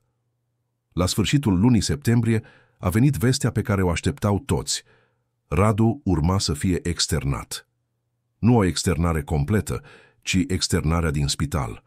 Urma să continue kinetoterapia, logopedia și monitorizarea neurologică, dar acum în ambulatoriu. Putea merge acasă. Dar exista o problemă. Apartamentul unde locuiau înainte era la etajul 3, fără lift. Radu nu avea condiția de a urca scări încă. Marina, doamna Elena și Anton s-au reunit pentru a discuta opțiunile. Elena a fost cea care a oferit soluția. Casa ei. Era la parter cu 3 camere, o curte mică în spate. Locuia singură de când rămăsese văduvă cu 5 ani în urmă. Era loc pentru toți. Marina a ezitat. Nu voia să-și împovăreze mama. Dar Elena a fost fermă. Sunteți familia mea. Casa asta a fost întotdeauna și a voastră. Și în plus, mi-ar plăcea la nebunie să o am pe nepoata mea prin preajmă în fiecare zi. Casa doamnei Elena se afla în cartierul Domenii, o zonă tradițională a Bucureștiului cu străzi umbroase și case vechi. Casa în sine era simplă, dar primitoare, vopsită în alb cu detalii albastre, cu o mică verandă în față unde Elena obișnuia să stea după amiezile. Dormitorul principal a fost adaptat pentru Radu. Au scos câteva piese de mobilier pentru a instala barele de sprijin de care avea nevoie. Baia a fost echipată cu bare de siguranță și un scaun pentru duș. Mutarea a avut loc într-o după-amiază însorită de octombrie. Radu a ieșit din spital într-un scaun cu rotile, dar când a ajuns la casa Elenei, a insistat să intre mergând. A făcut fiecare pas cu grijă, sprijinindu-se de Marina pe o parte și de Anton pe cealaltă. Când a trecut pragul, toți au aplaudat. Iulia pregătise o pancartă scrisă de mână. Bine ai venit acasă, tati! Radu s-a uitat în jur la casa care acum avea să-i fie cămin. Nu era ceea ce plănuiseră. Nu era casa cu curte pe care visau să o cumpere. Dar era acasă, pentru că oamenii pe care îi iubea erau acolo. S-a așezat pe canapeaua din sufragerie și pentru prima dată în 7 luni a simțit ceva asemănător cu normalitatea. Adaptarea la viața de acasă a fost o provocare diferită. La spital totul era structurat, supravegheat. Acasă, Radu trebuia să se confrunte cu situații de zi cu zi, care îi dezvăluiau limitările. Avea nevoie de ajutor pentru a se îmbrăca, pentru a face duș, pentru sarcini simple precum deschiderea unei sticle sau legarea șireturilor. Era umilitor, frustrant. Dar Marina și Iulia nu l-au făcut niciodată să se simtă mai prejos pentru asta. Îl ajutau cu naturalețe, ca și cum ar fi fost cel mai normal lucru din lume. S-a stabilit o rutină. Marina s-a întors la muncă cu program parțial. Anton, care găsise un loc de muncă ca administrator de bloc în apropiere, și-a ajustat programul pentru a sta cu Radu în timpul zilei. Iulia mergea la școală și se întorcea la prânz când stătea cu tatăl ei, în timp ce Anton pleca la muncă. Doamna Elena avea grijă de casă, gătea, se asigura că toți mâncau cum trebuie. Era o orchestrație complexă, dar funcționa. Radu a continuat cu terapiile intensive. De 3 ori pe săptămână Anton îl ducea la ședințele de kinetoterapie la spital. Ioana continua să-l împingă de la spate, stabilind obiective din ce în ce mai ambițioase. Să meargă un kvartal fără oprire, să urce 3 trepte, să stea în picioare 20 de minute consecutive. Fiecare obiectiv atins era sărbătorit, fiecare obiectiv ratat era transformat în motivație pentru următoarea încercare. Iulia a continuat cu afișul ei, acum agățat pe peretele din camera tatălui ei. Pătratele roșii se înmulțeau. Stabilise un sistem de culori: roșu pentru realizări fizice, albastru pentru realizări cognitive, verde pentru realizări emoționale. Afișul devenise o hartă vizuală a recuperării lui Radu. Seara, după cină, întreaga familie se reunea în sufragerie. Conversau, se uitau la televizor, jucau jocuri simple la care Radu putea participa. Anton a început să o învețe pe Iulia să joace domino, același joc pe care îl juca cu Radu când era copil. Radu privea și, treptat, rana veche a lăsat loc unei noi acceptări. Tatăl care îl abandonase nu era același om care era acum acolo, în fiecare zi, ajutând, străduindu-se. Oamenii se schimbau. Iertarea nu ștergea trecutul, dar deschidea spațiu pentru un viitor diferit. În noiembrie, Radu a fost externat de la logoped. Vorbirea se normalizase aproape complet. Unele cuvinte încă ieșeau tărăgănat când era obosit, dar în general se putea conversa cu el fără a observa diferențe majore. A fost o victorie semnificativă. În decembrie a reușit să urce o scară completă pentru prima dată. A fost la casa domnului Vasile, fostul șef, care invitase familia la un prânz. Casa avea un etaj, iar când Radu a văzut scara, a simțit vechea frică. Dar Iulia i-a luat mâna și i-a spus: "Urcăm împreună, tati." Și au urcat. 18 trepte. Radu a trebuit să se oprească de 3 ori pentru a se odihni, dar a ajuns sus. Domnul Vasile, care privea de sus, l-a îmbrățișat cu putere. "Bine ai revenit, băiete."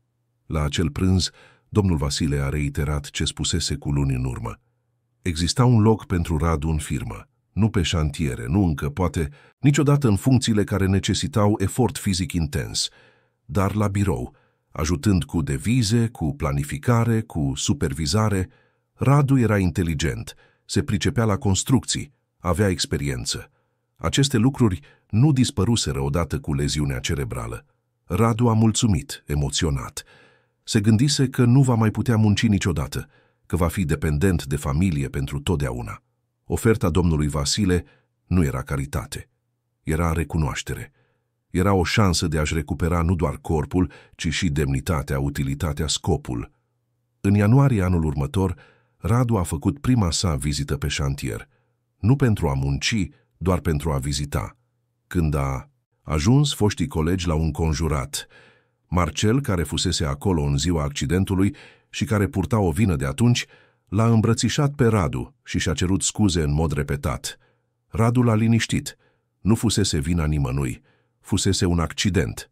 Asemenea lucruri se întâmplau. Radu s-a uitat la clădirea care se construia. Era diferită de cea unde se accidentase, dar esența era aceeași. Beton, fier, muncă grea transformând un proiect în realitate. I-a fost dor. Dor de muncă, de rutină, de senzația de a construi ceva cu propriile mâini. Dar știa că acea vreme trecuse. Acum avea să construiască în alte moduri. În acea seară acasă, Radu a vorbit cu Marina. I-a spus despre oferta domnului Vasile, despre dorința de a se întoarce la muncă. Marina l-a ascultat și a zâmbit. "Cred că ești pregătit. Ai făcut atât de multe. Ai depășit atât de multe. Acesta e doar un alt munte." Radu a clătinat din cap. "Nu e un munte. Munți am urcat deja. Asta e teren plat și sunt gata să merg pe el." Și astfel, în februarie, la 9 luni de la accident, Radu a început să lucreze din nou, cu jumătate de normă, la biroul firmei de construcții. A învățat să folosească programele de calculator, a studiat foi de calcul, a revizuit proiecte. Era diferit de ce făcuse toată viața, dar era muncă, era contribuție. Era recuperarea nu doar a corpului, ci și a identității. Iulia a sărbătorit colorând ultimul pătrat de pe afiș cu roșu, stabilise că afișul va fi complet doar când tatăl ei se va întoarce la muncă. Și acum era. A agățat afișul pe peretele din sufragerie pentru ca toți să-l poată vedea. Era o hartă a călătoriei lor. Fiecare pătrat era o bătălie câștigată. Fiecare culoare era o zonă a vieții recucerită. Radu s-a uitat la acel afiș și a văzut în el credința de neclintită a unei fetițe de 8 ani care refuzase să accepte că tatăl ei nu se va mai întoarce. A văzut și determinarea unei soții care purtase greutatea tuturor pe umerii ei. A văzut regretul transformat în acțiune al unui tată absent care acum era prezent. A văzut generozitatea unei soacre care își deschisese casa și inima. A văzut solidaritatea unei comunități care se mobilizase. A văzut pe scurt dovada că miracolele se întâmplă, nu așa cum ne imaginăm, nu ca o magie instantanee, ci ca rezultat al efortului, iubirii, credinței și refuzului de a renunța. Martie a adus primele ploi de toamnă, acele averse rapide care cad peste București în după amiezile calde și lasă aerul cu miros de pământ reavăn. În casa doamnei Elena, rutina se stabilise într-un ritm reconfortant. Radu lucra cu jumătate de normă la firma de construcții, se întorcea acasă la începutul după amiezii, făcea exerciții de kinetoterapie, o ajuta pe Iulia la teme. Marina reușise să negocieze un program mai bun la supermarket. Anton îi vizita regulat, de obicei în weekenduri, când toată familia se reunea la prânz. Viața, dacă nu era exact, ca înainte de accident, își găsise un nou echilibru. Dar tocmai când totul părea să se așeze, au început să apară fisurile și de data aceasta nu la Radu, ci la Iulia. A început cu dureri de cap. Iulia se plângea de durere la trezire, durere la mijlocul după amiezii, durere înainte de culcare. Marina a crezut că era pentru că fetița stătea prea mult în fața televizorului sau a tabletei, așa că a limitat utilizarea dispozitivelor electronice. Dar durerile au continuat. Apoi au venit amețelile. Iulia se juca în curte când, dintr-o dată, totul s-a învârtit și a trebuit să se așeze. La școală, în timpul orei de sport, i s-a făcut rău și a fost dusă la cabinetul medical. Marina și Radu au început să se îngrijoreze. Au dus-o pe Iulia la medicul pediatru, dr. Angel, care o urmărea de când era bebeluș. I-a făcut analize de sânge, i-a verificat tensiunea, i-a examinat ochii. Totul normal. A sugerat că ar putea fi doar creșterea, schimbări hormonale, corpul Iuliei intrând în preadolescență. A recomandat să o observe pentru încă câteva săptămâni. Dar săptămânile au trecut și simptomele s-au înrăutățit. Iulia a început să aibă slăbiciune în picioare. Uneori, fără un motiv aparent, picioarele pur și simplu îi cedau și cădea. Nu leșina, dar era ca și cum corpul refuza să o susțină. Marina a început să aibă atacuri de panică. Nu se putea întâmpla din nou. Nu cu fiica ei. Nu după tot ce trecuseră. Radu încerca să-și păstreze calmul, dar în interior era terifiat. Știa mai bine decât oricine ce înseamnă să-ți cedeze corpul fără să înțelegi de ce. Ideea ca Iulia să treacă prin ceva similar era insuportabilă. S-au întors la dr. Angel, care de data aceasta a devenit mai îngrijorat. A cerut analize mai specifice, RMN, electroencefalogramă, examinări neurologice complete. Ziua în care s-au dus să ia rezultatele a fost una dintre cele mai angoasante pe care le trăise Marina de la accidentul lui Radu. Ea și Radu s-au așezat în cabinetul dr. Angel, cu mâinile împreunate, așteptând ce era mai rău. Medicul a pus analizele pe masă, una câte una, și apoi a spus cuvintele pe care voiau cel mai mult să le audă. Totul normal. Nu existau leziuni cerebrale, nu existau tumori, nu era nimic în neregulă neurologic cu Iulia. Marina a început să plângă de ușurare. Radu a expirat aerul pe care nici nu știa că îl ținea în piept. Dar apoi dr. Angel a continuat. Doar pentru că nu era nimic fizic în neregulă, nu însemna că nu era nimic în neregulă. Simptomele Iuliei erau reale. Ea nu inventa sau se prefăcea. Ceva provoca acele manifestări fizice. Și el credea că știe ce. Dr. Angel a explicat că discutase cazul cu o colegă, dr. Paula Munteanu, psiholog pentru copii specializat în traume. Și amândoi erau de acord că Iulia prezenta simptome clasice de stres post-traumatic. Durerile de cap, amețelile, slăbiciunile, Toate erau manifestări fizice ale unei încărcături emoționale care fusese reprimată luni de zile. Marina a rămas confuză. Stres post-traumatic? Iulia nu fusese victima accidentului. Nu fusese la ATI. Cum ar putea avea o traumă? Dr. Angel a fost blând, dar direct. Iulia trăise trauma de a-și vedea tatăl la un pas de moarte. Își asumase o responsabilitate emoțională enormă, devenind într-un fel ancora speranței familiei. Timp de luni de zile, în timp ce toți din jur erau disperați, ea se menținuse puternică, pozitivă, încrezătoare. Dar această forță avea un preț. Și acum că criza trecuse, că tatăl ei era mai bine, corpul ei îi cerea socoteală. Radu a auzit asta și a simțit cum îi se sfărâmă inima. Micuța lui luptătoare, așa cum o numea, se rănise salvându-l pe el. În timp ce el lupta să se întoarcă, ea se epuizase menținând vie credința tuturor. Era o revelație devastatoare și în același timp plină de o logică dureroasă. S-a uitat la Marina, i-a văzut lacrimile și a știut că simțea același lucru. Dr. Angel a recomandat ca Iulia să înceapă consilierea cu Dr. Paula cât mai repede posibil. A sugerat de asemenea ca întreaga familie să participe la câteva ședințe, deoarece trauma rareori afectează o singură persoană în izolare, afectează întregul sistem familial. A doua zi, Iulia a avut prima sa consultație cu Dr. Paula. Psihologul era o femeie în jur de 40 de ani, cu un cabinet decorat într-un mod primitor, cu perne colorate, jucării, cărți pentru copii împrăștiate pe rafturi. A primit-o pe Iulia cu un zâmbet cald și, spre deosebire de alți medici, nu a început prin a-i pune întrebări despre simptome. A întrebat-o despre lucruri obișnuite. Ce îi plăcea Iuliei să facă? Care era materia ei preferată la școală dacă avea prieteni apropiați? Iulia, natural neîncrezătoare la început, a început să se deschidă. Dr. Paula avea un mod de a pune întrebări care nu părea un interogatoriu, ci o conversație. Treptat a direcționat dialogul către perioada accidentului tatălui ei. Cum se simțise Iulia? Ce își amintea? De ce îi fusese cel mai frică? Și acolo, în acel cabinet primitor, Iulia a permis în sfârșit emoțiilor pe care le ținuse ascunse atât de mult timp să iasă la suprafață. A povestit, printre suspine, că îi era frică să doarmă, pentru că credea că dacă va înceta să se gândească la tatăl ei, el va muri. Că în fiecare noapte, înainte de a închide ochii, se ruga și cerea să se trezească și el să fie încă în viață.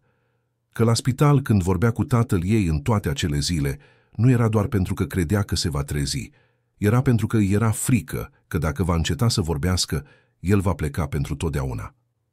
Dr. Paula a ascultat totul cu o atenție plină de compasiune. Apoi i-a explicat Iuliei ceva ce nimeni nu-i explicase încă. Nu era responsabilitatea ei să-și salveze tatăl. Tatăl ei se salvase cu ajutorul medicilor, al kinetoterapeuților, cu propriul său efort. Iubirea Iuliei fusese importantă, da, dar rezultatul nu depindea de ea. Nu trebuia să poarte acea greutate. Nu trebuise niciodată. Iulia s-a uitat la psiholog cu o expresie confuză. Dar dacă nu aș fi crezut, dacă nu aș fi vorbit cu el în fiecare zi, s-ar fi trezit? Dr. Paula a fost atentă cu răspunsul.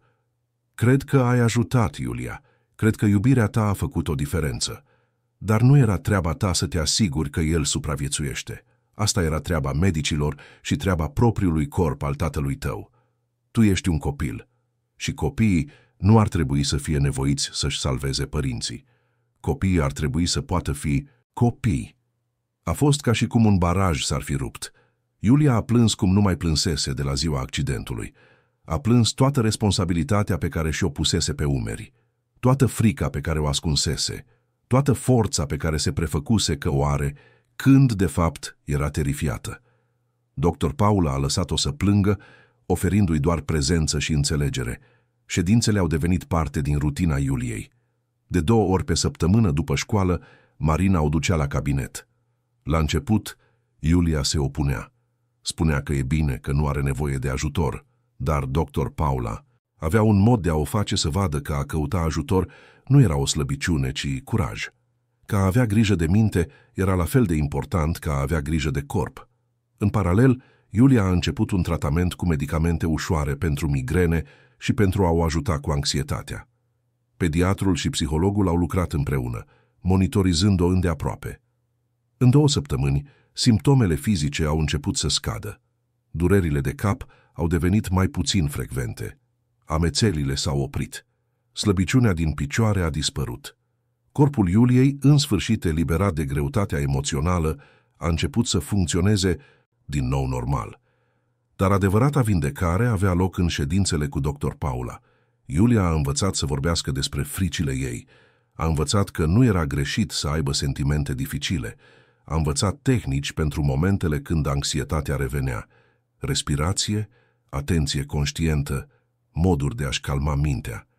Și, cel mai important, a învățat că nu trebuia să fie puternică tot timpul, că era permis să fie vulnerabilă, că a cere ajutor nu însemna a eșua. Marina și Radu au participat și ei la câteva ședințe de terapie de familie. A fost dificil pentru amândoi să realizeze că, fără să vrea, o puseseră pe Iulia într-o poziție în care nu ar fi trebuit să fie. Marina a recunoscut că, în momentele cele mai disperate, se sprijinise prea mult pe fiica ei, căutase putere în credința ei, când ar fi trebuit să o protejeze de realitatea brutală. Radu a admis că, chiar fără să-și dea seama, o făcuse pe Iulia ancora sa principală, și aceasta era o greutate prea mare pentru un copil. Dr. Paula i-a ajutat să înțeleagă că nu făcuseră nimic din răutate. Supraviețuiau unei crize. Făceau tot ce puteau în acele circumstanțe. Dar acum, cu criza trecută, era timpul să se reorganizeze, să-și amintească că Iulia era un copil și că trebuia să poată fi din nou un copil cu adevărat. Doamna Elena, care a participat la una dintre ședințe, a oferit înțelepciunea unei bunici. Copiii sunt mai puternici decât credem, dar chiar și cel mai puternic are nevoie de pământ ferm sub picioare. Noi, adulții, suntem acel pământ. Nu putem să le cerem lor să ne susțină. Anton, care a fost și el invitat la o ședință, și-a împărtășit propria vină. A recunoscut că eșuase în a fi acest pământ ferm pentru Radu când era copil și că, poate inconștient, încerca să compenseze având grijă de Iulia acum. Dr. Paula l-a ajutat să vadă că acest lucru era natural, dar că important era să fie prezent în modul corect, nu ca cineva dator, ci ca cineva care pur și simplu iubește. Săptămânile din aprilie și mai au fost de vindecare emoțională pentru întreaga familie. Iulia a început din nou să se joace cu prietenele ei, fără tensiunea constantă pe care o purtase. A început să fie din nou interesată de lucruri de copil, desene animate, jocuri, conversații prostești. Marina a învățat să aibă mai multă grijă de ea însăși, să nu se supra-solicite, să accepte ajutorul când îi era oferit. Radu și-a continuat recuperarea fizică, dar a lucrat și la recuperarea sa emoțională, confruntându-se cu vina de a fi fost cauza involuntară a atâtor suferințe în familie. La începutul lunii iunie, când se apropia aniversarea de 1 an a accidentului, Iulia a avut o idee. Păstrase, de-a lungul întregii perioade, fotografii, desene, notițe, înregistrări ale fiecărui moment important al călătoriei.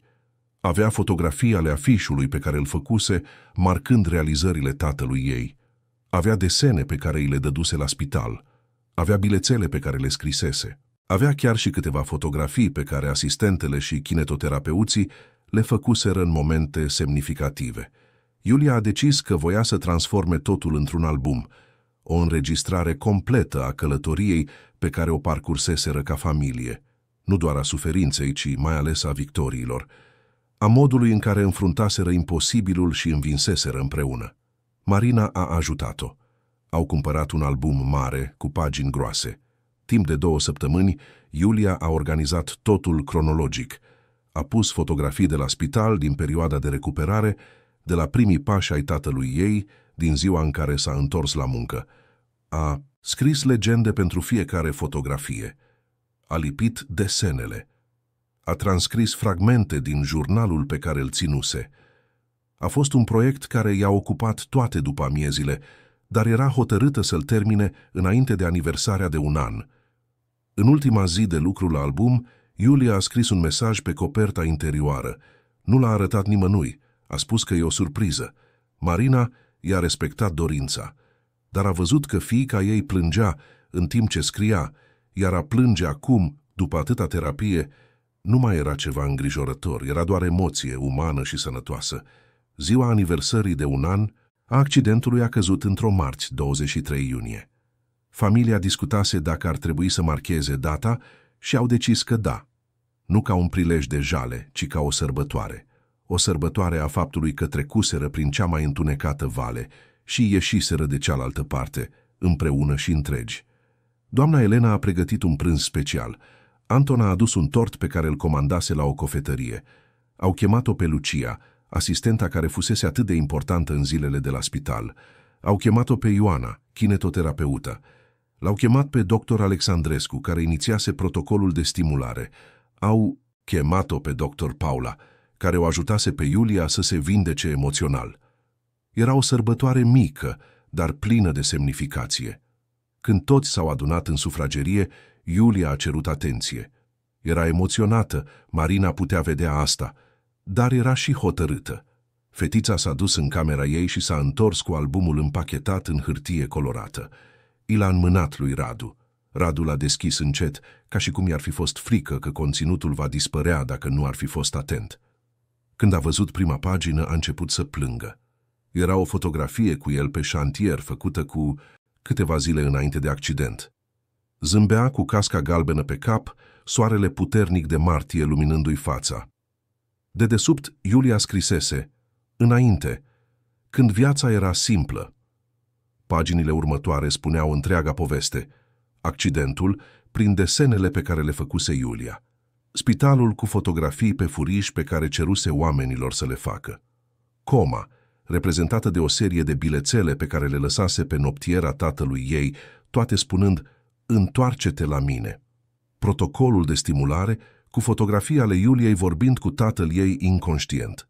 Trezirea, cu o fotografie neclară pe care Marina o făcuse în momentul în care Radu deschisese ochii pentru prima dată. Apoi veneau fotografiile din perioada de recuperare. Radu la barele paralele, cu fața crispată de efort. Radu făcând primii pași singur. Radu urcând scara. Radu intrând în firma de construcții în prima zi de întoarcere la muncă. Fiecare realizare documentată, fiecare moment de victorie păstrat. Dar nu era doar despre Radu. Erau fotografii cu Marina, epuizată, dar hotărâtă, dormind pe un scaun lângă patul lui. Erau fotografii cu doamna Elena, gătind în bucătăria spitalului pentru a se asigura că familia mănâncă.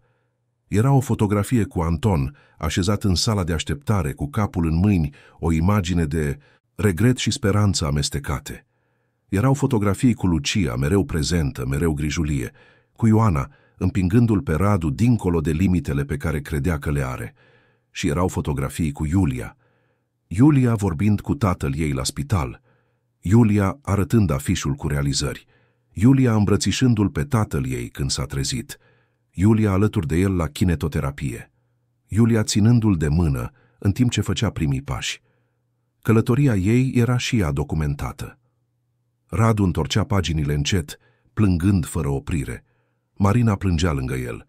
Doamna Elena își ștergea ochii cu șorțul. Anton se retrăsese într-un colț, prea emoționat pentru a vorbi. Invitații priveau în tăcere respectuoasă. Pe ultima pagină a albumului era o fotografie recentă a întregii familii adunate în curtea casei doamnei Elena. Radu, Marina, Iulia, Elena, Anton, toți zâmbind cu brațele împreunate. Dedesubt, Iulia scrisese un mesaj. După, am învins împreună. Am învățat că nu avem nevoie de miracole atunci când avem iubire. Am învățat că familia nu înseamnă să fii perfect, ci să nu renunți. Am învățat că tatăl poate cădea, iar fiica poate ajuta la ridicat și asta nu înseamnă că fiica trebuia să fie prea puternică. Înseamnă doar că ne iubim. Vă mulțumesc că v-ați întors. Vă mulțumesc că m-ați învățat că vom lupta mereu unul pentru celălalt, pentru că familiile ca aceasta nu doar înfruntă imposibilul, ele îl înving. Radu a citit acele cuvinte și nu s-a mai putut abține. A tras-o pe Iulia într-o îmbrățișare strânsă, iar Marina li s-a alăturat. Curând după, doamna Elena și chiar Anton erau în îmbrățișare. A fost un moment de catarsis, de eliberare, de recunoaștere a tot ce trecuseră și a tot ce cuceriseră. Când s-au despărțit în cele din urmă, Radu s-a uitat la fiecare persoană din acea cameră. Lucia, care avusese grijă de el când era doar un alt pacient. Dr. Alexandrescu, care crezuse că merită încercat când alții renunțaseră. Ioana, care îi împinsese corpul dincolo de limite pentru a-l aduce înapoi. Dr. Paula, care îi vindecase fiica de rănile invizibile lăsate de criză. Și familia sa, Marina, care fusese stânca lui când el era pierdut. Iulia, care fusese lumina lui în întuneric. Elena, care le oferise un cămin când nu avea unde să meargă. Și Anton, care transformase regretul în răscumpărare. Radu și-a șters ochii și a vorbit cu vocea încă tremurândă, dar fermă. Am murit pe acel șantier. Inima mi s-a oprit. Plecam. Și voi m-ați adus înapoi. Nu știu dacă a fost medicina, dacă a fost un miracol, dacă a fost doar încăpățânarea voastră de a nu mă lăsa să plec. Probabil a fost totul la un loc. Dar știu un lucru. Nu am supraviețuit singur. Și nu doar corpul meu a fost salvat. A fost sufletul meu, familia mea, viitorul meu. Mi-ați dat o a doua șansă și promit că voi folosi fiecare zi a acestei a doua șanse pentru a onora ceea ce ați făcut pentru mine. Marina i-a luat mâna. Nici noi nu am făcut-o singuri. Ne-am salvat cu toții. Unul l-a susținut pe celălalt. Și asta ne-a adus aici. Iulia atunci a completat cu înțelepciunea pe care o câștigase prin suferință și vindecare. Și vom continua să ne susținem, pentru că asta fac familiile. Indiferent ce va veni, vom înfrunta împreună. Anton, care rămăsese tăcut până atunci, a vorbit în cele din urmă. S-a uitat la Radu. Am pierdut 12 ani din viața ta. Nu pot recupera acel timp, dar pot fi prezent de acum înainte, dacă mă lași. Radu s-a uitat la tatăl său. Mai exista urme de rană, probabil vor exista întotdeauna, dar exista și iertare, înțelegerea că oamenii sunt complexi, că greșesc, dar că se pot schimba. Te las, pentru că familia nu este despre trecut, este despre prezentul și viitorul pe care le construim împreună. Doamna Elena, mereu matriarha tăcută, dar puternică, s-a uitat la toți și a spus: casa asta era prea mare și prea goală înainte să veniți voi. Acum este un cămin.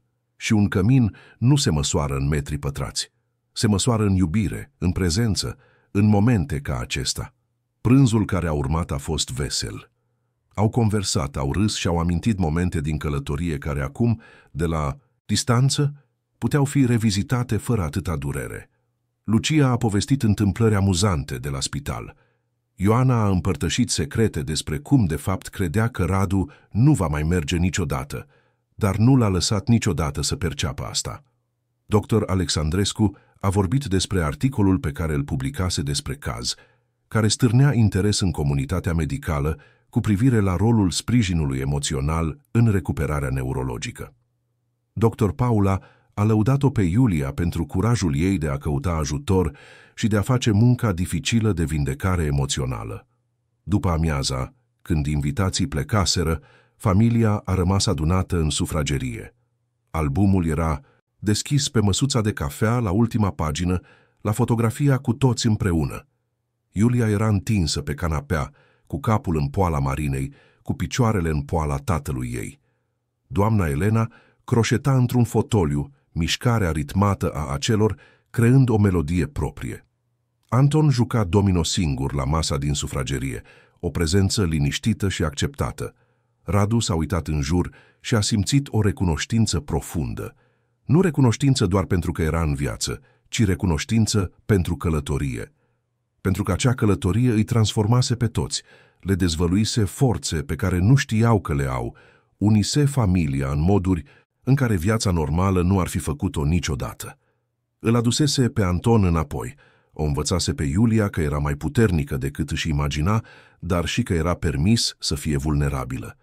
Îi dovedise Marinei că era capabilă să suporte insuportabilul și să iasă întreagă de cealaltă parte.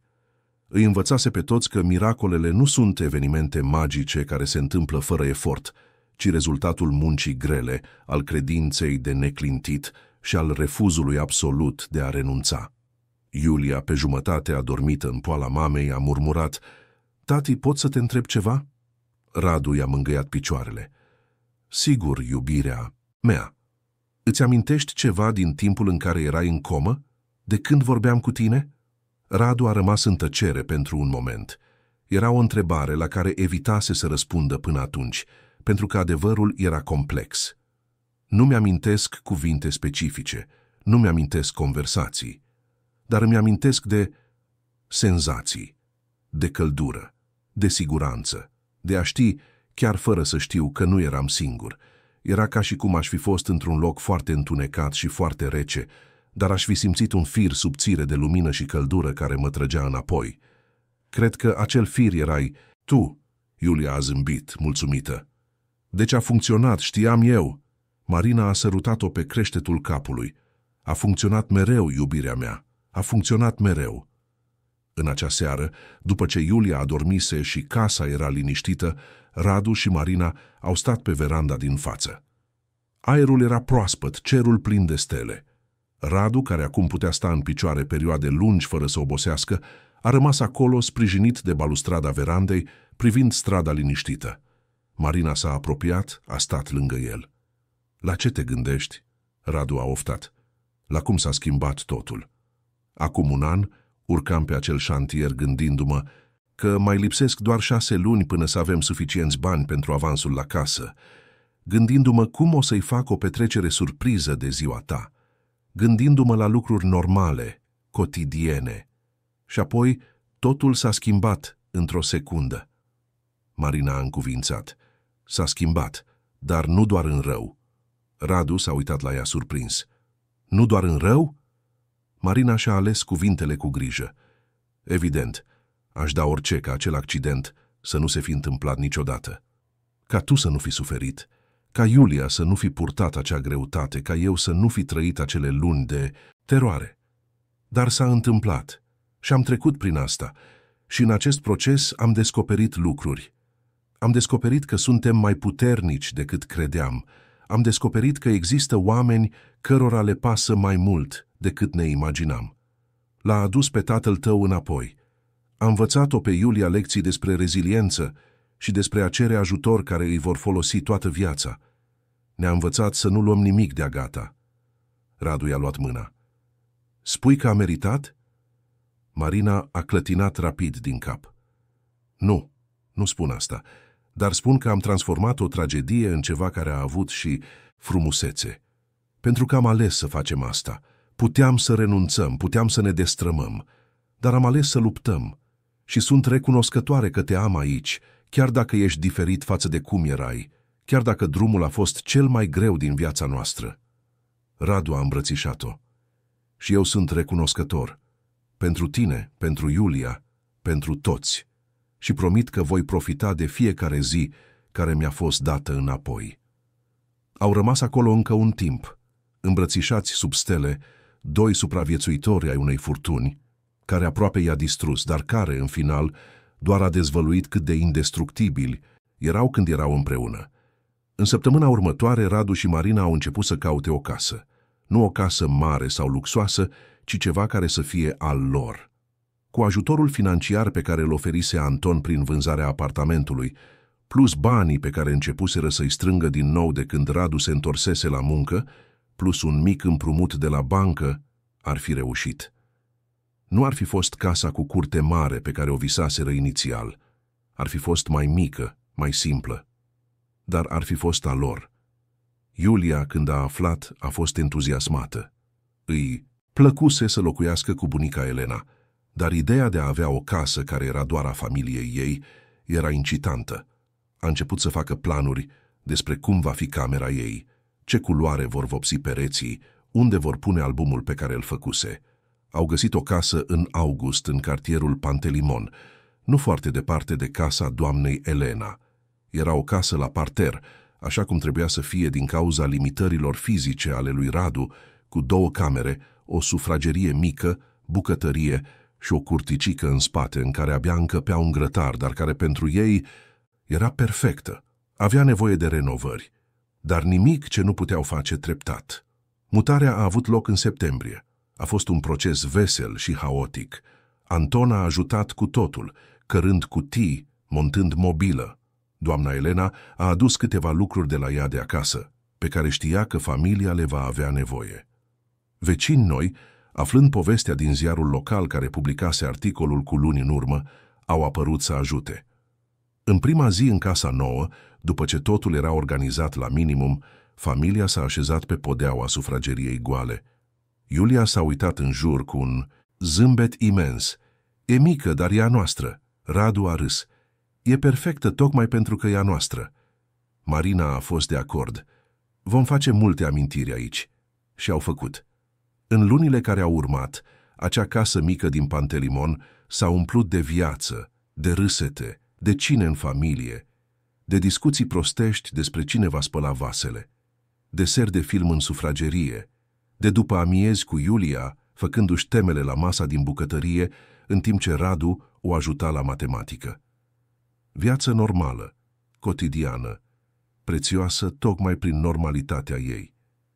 Iulia a continuat cu terapia, dar acum cu o frecvență mai redusă.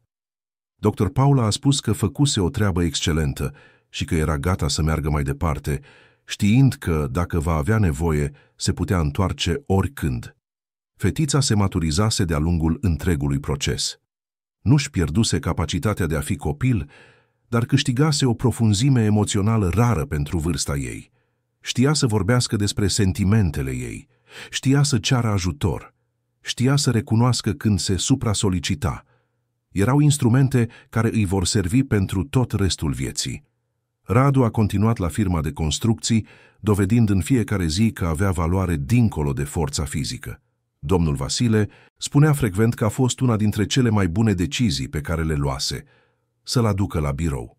Radu avea o perspectivă unică, îi înțelegea pe muncitori pentru că fusese unul dintre ei, înțelegea șantierele pentru că trăise pe ele. Era o punte valoroasă între administrație și șantier. Marina, în sfârșit cu finanțele mai stabile, a reușit să-și reducă programul la supermarket și a început un curs tehnic de contabilitate. Era un vis vechi pe care îl pusese deoparte când s-a născut Iulia. Acum, cu viața mai organizată, era timpul să-și recupereze și propriile visuri. Anton și-a cumpărat o căsuță simplă aproape de familie. Nimic mare, dar era a lui. Și în fiecare vineri, cina cu Radu, Marina și Iulia. Relația dintre tată și fiu nu va fi niciodată fără cicatrici. Erau momente în care rănile vechi ieșeau la suprafață, dar erau și momente de conexiune autentică, de râs împărtășit, de tăceri confortabile. Construiau o relație nouă, nu încercau să o recupereze pe cea veche. Și poate că asta era chiar mai bine. Doamna Elena, cu casa din nou goală, dar cu inima plină, și-a reluat activitățile la biserică, la grupul de seniori, la cursurile de artizanat. Dar rezerva, întotdeauna duminicile, pentru a lua prânzul cu familia în casa nouă. Erau prânzuri zgomotoase, vesele, pline de mâncare bună și companie și mai bună. Și așa a continuat viața. Nu perfectă, pentru că viața nu este niciodată perfectă. Erau facturi de plătit, zile dificile, mici discuții, griji obișnuite. Dar era și iubire, prezență, recunoștință pentru fiecare zi obișnuită și prețioasă. La 2 ani de la accident, într-o dimineață de marți, Radu s-a trezit de vreme. Marina încă dormea lângă el, Iulia era încă în patul ei. S-a ridicat, s-a dus în curticică, a respirat aerul proaspăt al dimineții. Mișcările lui erau încă puțin mai lente decât înainte de accident și probabil vor fi întotdeauna. Dar funcționau. El funcționa. Era viu, întreg, prezent. Radu s-a gândit la tot ce se întâmplase. Accidentul care aproape îl omorâse. Lunile pierdute în comă. Lupta brutală a recuperării. Pierderea aproape a fiicei sale din cauza unui alt tip de traumă. Reconcilierea improbabilă cu tatăl său. Descoperirea unei comunități căreia îi păsa. Lecțiile despre forță, credință, familie. Și a realizat ceva fundamental. Nu se întorsese la aceeași viață pe care o avusese înainte. Se întorsese la o viață nouă, construită pe cenușa celei vechi.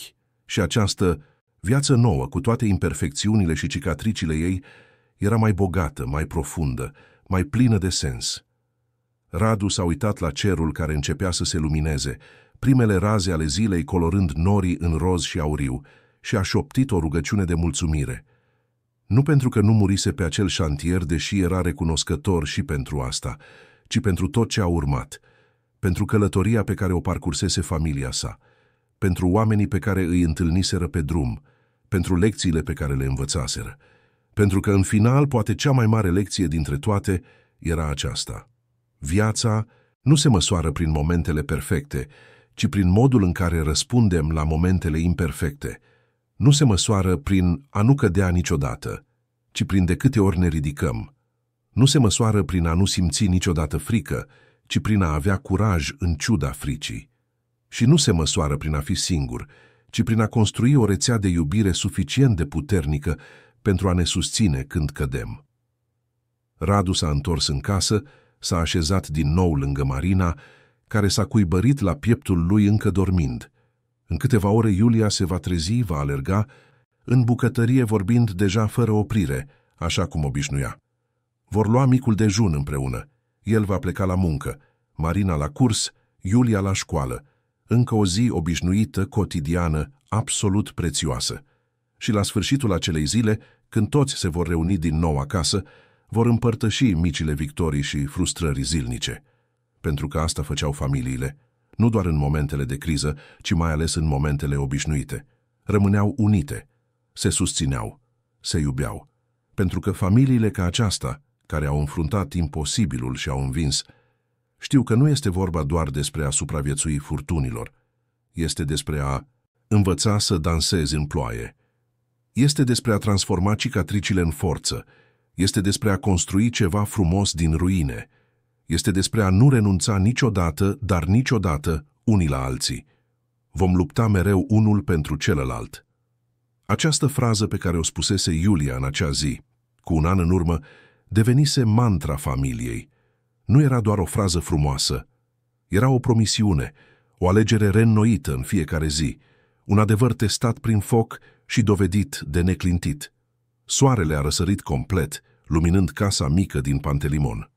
Înăuntru, o familie dormea, se odihnea, se pregătea pentru încă o zi, o familie care privise în abis și decisese să se întoarcă, care înfruntase imposibilul și învinsese, nu pentru că erau speciali sau pentru că aveau superputeri, ci pentru că se aveau unii pe alții și, în final, acesta era singurul miracol care conta cu adevărat.